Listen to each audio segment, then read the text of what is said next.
50 টকা স্বামীৰ পৰা লৈ বেংকলৈ নগল লিলি অন্য দিশে গতি কৰিলে কাৰবাৰ হৈতে মিলি ছমাহ পূৰ্বে হকি পাতিছিল পত্নীয়ে এতিয়া সন্দেহ স্বামীৰ মোৰ মাজনী চিনাকি হকি প্ৰায় মই নাজানো তাই হকি পতা আজি প্ৰায় এবছৰ 6 মাহ মান হ'ব লাগে মোৰ নাই একো সাংবাদিকৰ প্ৰশ্ন কাৰবাৰ ওপৰত সন্দেহ হয় নেকি স্বামীৰ উত্তৰ দুদিনমান আগতে আলহী আহিছিল মহিলাগৰাকী হেনো লিলিৰ সখী লগত সখীৰ স্বামী আহিল যি আহিল নেজায় হে নেজায় দিন হাজিৰা কৰা লোহিতৰ মনত সন্দেহ ইহঁতৰ উদ্দেশ্য কি আমাৰ ঘৰলৈ আলহী হিচাপে আহিলে 5 দিন মান থাকিলে মতামাকি হালে থাকিলে মই পঠিয়া দিম তাৰপৰা পঠিয়া দিয়া সত্ত্বেও হি থাকিবলৈ মন ধৰ মই আকৌ খেদি দিলো তহঁতি যাগে তহঁতৰ ঘৰৰ মানুহ আছে খেদিলো মানে ইমান দিন আৰু মই হাজিৰা কৰি খোৱা মানুহ ইমান দিন আলহী মই খুৱাব নোৱাৰো কেইদিনমান পিছত পত্নী স্বামীৰ পৰা বিচাৰিলে 50 টকা যাও বুলি কৈছিল বেংকলৈ বুলি দৰাচলতে ঘটিল কি চাও মোৰ নাম লোহিত বুঢ়াগোহাঁই ঘৰ চিনাই মোৰ সমস্যা আছে মোৰ ধৰ 16 তাৰিখৰ দিন ধৰি মোৰ মানুহজনী 50 টকা ললে লৈ পেনে বেংকত যাম বুলি কয় তাৰপৰা মই কামলৈ গুচি গলো তাৰপৰা মই আহি চালো ঘূৰি মোৰ ল'ৰা ছোৱালী নাই মাইকী নাই তাৰপিছত আহি চালো গোটেইখনতে বিচাৰি কোচা কৰিলো নাই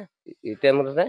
মোৰ ল'ৰা ছোৱালী হাল লাগে ৱাইফৰ নামটো কি আছিল লিলি বুঢ়াগোহাঁই ল'ৰা ছোৱালী মোৰ মেইনা বুঢ়াগোহাঁই লক্ষ্যজিৎ বুঢ়াগোহাঁই ছোৱালীজনী 11 বছৰমান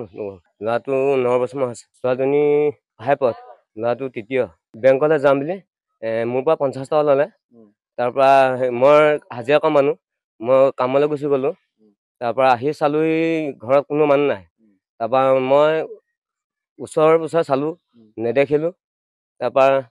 ঘৰত কোন কোন আছে আপোনালোকৰ ঘৰত আপোনালোকে ঘৰত আপোনাৰ ঘৰত কোন কোন থাকে ঘৰত মই বেলেগ হৈ গলো কোন কোন থাকে মোৰ আপুনি থাকে মই থাকো আৰু মোৰ ল'ৰা ছোৱালী থাকে আৰু মানুহজনী থাকে চাৰিজন থাকো আপুনি ঘূৰি কামৰ পৰা ঘূৰি ঘৰত কাকো পোৱা নাই পালো জনাইছে নেকি এতিয়া পুলিচক জনাইছিলো আজি 3 দিন হ'ল পুলিচে দিছিলো তেওঁলোকে কৈছে থানা দিলো বুলি কৈছে আজিলৈকে একো পোৱা নাই পোৱা একো খবৰ খাতি পোৱা নাই আমি খবৰ খাতি একো পোৱা নাই মোবাইলৰ যোগাযোগ কৰে এই আমাৰ ভনীয়েকলে খোলাজনে ফোন কৰে কৰি পিনে কয় পাছিঘাটত আছো ক'ৰবাত এনেকে ভাগজাল পাছিঘাটত মানুহ এজনৰ লগত আছো বুলি কৈছে দীঘলী গাঁও মানুহ বুলি কৈছিলে এই দীঘলী গাঁও মানুহ বুলি কৈছিলে এতিয়া চব মিছা ঘিলামৰা দীঘলী এতিয়া মিছা হয় আপোনালোকে কিবা সন্দেহ কৰে নেকি মই সন্দেহ কৰো মানে মোৰ এটা সন্দেহ আছে তাৰমানে আমাৰ ঘৰলৈ আলহী আহিছিলে ফুৰিবলৈ তাৰমানে মোৰ মানুহজনী চিনাকি হকি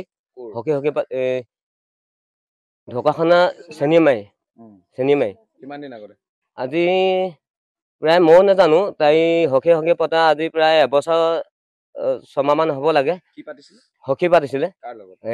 মানুহজনীৰ লগত হেনো আপোনাৰ মোৰ নাই একো না আপোনাৰ ৱাইফৰ লগত মানুহজনী হকি পাতিছিলে কোনে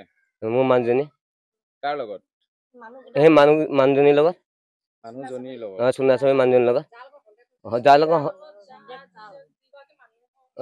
যিগৰাকী মানুহজনীৰ লগত তাৰমানে হকি পাতিছিলো বুলি কৈছে আৰু আহিলে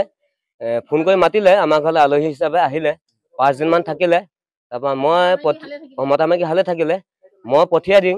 তাৰপৰা পঠিয়া দিয়া সত্ত্বেও হি থাকিবলৈ মন ধৰ মই আকৌ খেদি দিলো তহঁতি যাগে তহঁতৰ ঘৰৰ মানুহ আছে তহঁতি যা বুলি কৈ কি কাৰণে খেদিলো মানে ইমান দিন আৰু মই হাজিৰা কৰি খোৱা মানুহ ইমান দিন আলহী মই খুৱাব নোৱাৰো তাকে মই তেওঁলোকৰ উদ্দেশ্য মানে মই একো নাজানো সম্পৰ্ক সেইটো আহিছে আলহী হিচাপে তেওঁৰ ওপৰতে মোৰ সন্দেহটো লাগিছে শেষত ঘিলামৰা থানাত এজাহাৰ 9 বছৰীয়া আৰু 11 বছৰীয়া দুটি সন্তান লগত লৈ নিৰুদ্দেশ লখিমপুৰ জিলাৰ ঘিলামৰা চিনাই গোসাইগাঁৱৰ বোৱাৰী